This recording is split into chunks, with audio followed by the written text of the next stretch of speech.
Dans les films et les séries, on voit souvent des oiseaux qui délivrent des messages. Qu'il s'agisse d'un drame historique ou des corbeaux dans Game of Thrones, nous pouvons nous demander si les oiseaux sont vraiment capables de transporter efficacement des messages.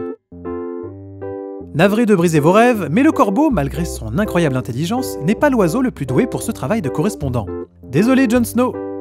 Mais d'autres oiseaux, comme les pigeons, sont parfaitement aptes à délivrer des messages, d'où le nom de pigeons voyageurs. En effet, ils étaient utilisés avec succès il y a près de 3000 ans pour annoncer le nom du vainqueur des Jeux Olympiques à l'étranger. Les pigeons ont une capacité innée de ralliement, c'est-à-dire qu'ils retournent à leur nid pour s'accoupler. On a déjà enregistré des vols de 1800 km de distance.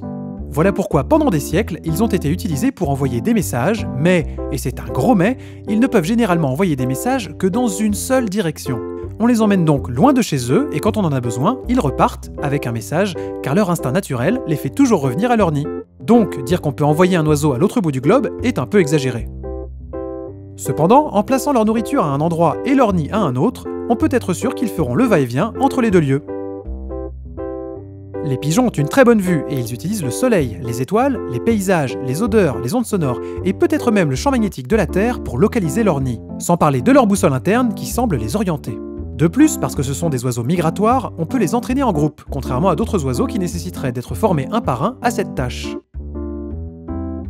Et pour continuer à découvrir tous les mystères que nous réserve la science, n'hésitez pas à vous abonner à la chaîne ASAP Science France.